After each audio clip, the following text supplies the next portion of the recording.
일본은 전 세계인이 인정하는 애니 강대국이다. 존나 재밌는 애니가 존나 많다. 하지만 애니에 묻힌 재밌는 드라마도 많이 봤다. 오늘 내가 추천하고 싶은 드라마는 가족게임이라는 일본 드라마다. 자극적이다. 존나 자극적이다. 놀랍게도 잔인한 장면, 야한 장면은 하나도 안 나온다. 근데 자극적이다. 후반에는 내가 전자레인지에 데워지는 느낌이다. 요즘 일상이 무료하고 매일매일이 마인크래프트 평화로운 모드 같다면 봐도 된다. 드라마의 가족은 남들이 보기에는 큰 집에서 사는 이상적인 완벽한 가족처럼 보인다. 엄마, 아빠, 모범생 장남, 등교 거부하는 둘째 아들로 구성되어 있다. 둘째 아들이 학교를 계속하지 않자 엄마 아빠는 저를 만나면 어떤 학생이라도 100% 도쿄대에 갈 수 있습니다. 라는 광고를 보고 한 가정교사를 부르게 된다. 문제아인 둘째도 거실로 내려온다. 하지만 이 둘째 살짝 정신병이 있는 것 같다. 가정교사가 학교를 안 가는 이유를 묻자 형이 이지메 때문이라고 답한다. 가정교사는 둘째에게 성적을 올리고 싶냐고 물어본다.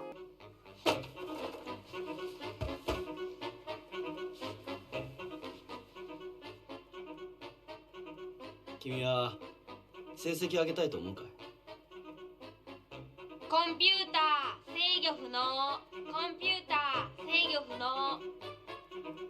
君は成績上げたいと思うかい？コンピューター制御不能。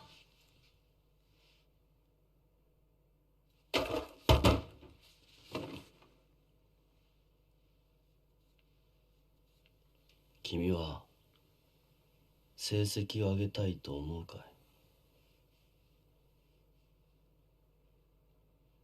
뺨 한 대 맞더니 고개를 끄덕인다. 아빠는 비싼 돈을 들여서 무조건 도쿄대를 보내준다는 선생님을 고용한 대신 조건을 내건다. 일주일 안에 둘째가 학교를 가면 보너스로 10만엔을 주기로 한다. 하지만 일주일 안에 학교를 안 간다면 가정교사는 그 시점에서 해고 돈도 못 받는다. 그러자 가정교사는 5일이면 충분하다고 하고 그동안 내 마음대로 할 수 있게 해달라고 한다. 가정교사는 다음날 수업을 하기 위해 둘째의 방에 들어간다. 들어가자마자 사진을 찍기 시작한다. 둘째는 아이돌 오타쿠인 듯하다.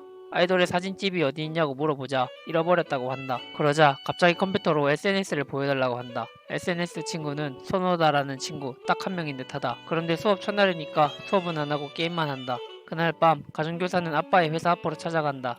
가정교사 계약서에 도장을 받기 위해서였다. 아빠는 바로 사인을 해준다. 다음날도 가정교사는 집에 찾아간다. 어제까지 게임 잘하고 사이좋게 지냈는데 갑자기 방문을 안 열어준다. 그러자 갑자기 선생님이 둘째한테 내기를 하자고 한다. 금요일까지 둘째가 방에서 나오면 선생님의 승리, 선생님이 이기는 경우 둘째는 무조건 학교를 가야 한다. 하지만 반대로 둘째가 방에서 안 나오고 버티면 둘째의 승, 둘째가 이기는 경우 선생님이 소원을 하나 들어준다고 한다. 그러자 소원으로 반 친구들을 전부 죽이는 것도 가능하냐고 물어본다. 둘째는 내기를 받아들인다. 잠시 후 선생님은 업체를 불러 집을 공사해서 둘째 방의 창문을 막아버리고 방문은 비밀번호가 없으면 절대 열지 못하는 강철문으로 바꿔버린다. 둘째는 방문을 왜 막았냐며 화를 낸다. 그러자 선생님은 내가 집이 없을 때 방을 나갈지도 모르니까 막았다고 한다. 둘째는 빡쳐서 오기로 금요일까지 버티기로 한다. 이 정도면 공사비가 많이 들었을 텐데 누가 내는 걸까? 사실 가정교사가 아빠를 밤에 찾아가서 사인받은 계약서에는 가정교사가 집을 마음대로 해도 되고 계약 위반 시에는 1,000만원을 내야 한다.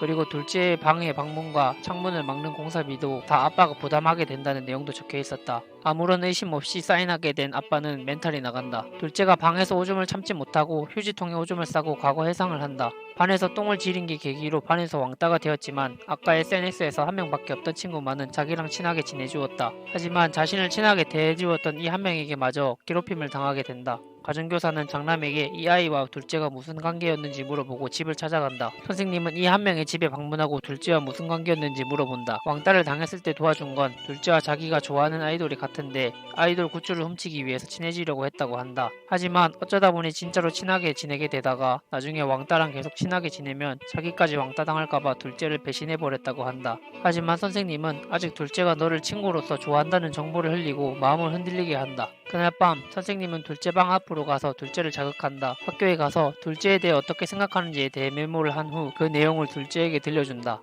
대부분 재수없다, 병신새끼, 똥싸개 새끼, 빨리 죽어라 등등 다 둘째를 욕하는 내용이었지만 자신과 친하게 지내주었던 한 명은 빨리 학교에 나와주었으면 좋겠어 라고 한다.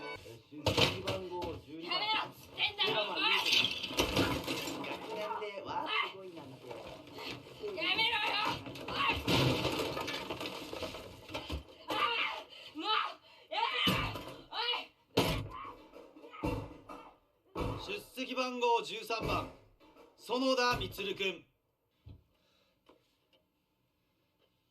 早く学校に来てほしい。いるんだね。君の帰りを待っている友達も。 둘째는 자신의 배신을 당했음에도 흔들린다. 하지만 잠시 후 SNS로 배신해서 진심으로 미안해. 너와 함께 놀았던 시간은 재밌었어. 너가 꼭 학교를 왔으면 좋겠어. 한 번만 더 기회를 줘. 다시 너의 친구가 되고 싶. 계속 사과 문자가 온다. 결국 둘째는 마음을 열고 방에서 안 나오고 버티기 내기 마지막 날인 금요일날 학교를 가게 된다. 둘째가 막상 학교 들어가기를 무서워하자 가정교사는 나는 너의 편이다. 겁먹지 마라 라고 응원을 한다. 오랜만에 반에 가니까 역시 친구들은 둘째를 혐오스러운 눈으로 본다. 그래도 자신에게 사과하고 다시 친구가 되고 싶다는 친구에게 인사를 한다. 그러자 그 친구는 둘째가 학교에 나온 걸 보고 오히려 짜증낸다. 가정교사는 사실 이 친구에게 SNS 아이디와 비밀번호를 받는 대신 둘째가 다음날 학교에 안 나오면 10만엔을 주겠다고 거래를 한 것이다. 친구에게 사과를 받고 겨우겨우 마음을 열었지만 둘째는 친구에게도 가정교사에게도 배신을 당한 것이다. 집에 돌아가서 가정교사에게 놀아난 것에 화가 난 둘째는 가정교사를 때리려고 한다. 하지만 때리기는커녕 일방적으로 제압만 당한다. そらすな。逃げるのかそうやって。俺から現実から。 둘째가 우리한테 왜 이러냐고 물어보자 가정교사는 망가뜨리고 싶어서 라고 한다. 그리고 가정교사는 둘째가 일주일 동안 학교를 가면 가정교사는 이 일을 그만두겠다고 한다. 그러자 둘째는 일주일 동안 학교를 다녀서 가정교사의 일을 그만두게 하려고 한다. 그렇게 1화는 끝이 난다. 1화에서는 둘째가 가정교사에게 놀아나면서 멘탈이 산산조각 난다. 하지만 이건 진짜로 시작에 불과했다. 나중엔 더 잔인한 방법으로 괴롭힌다. 보다 보면 둘째뿐만 아니라 가족 모두에게 문제점이 있는 게 보인다. 그걸 가정교사는 나중에 둘째뿐만 아니라 가족을 가지고 놀고 망가뜨린다. 마치 남의 가족을 게임처럼 다룬다. 줄거리를 간단하게만 읊어서 빠뜨린 부분이 너무 많다. 드라마를 다 보게 된다면 떡밥과 가정교사의 관계를 제대로 느낄 수 있을 것이다. 가정교사에게 무슨 과거가 있고 이렇게까지 망가뜨리는 이유가 무엇일까? 존나 할 거 없으면 보는 것도 추천한다. 근데 우리 집에는 가정교사 안 오나?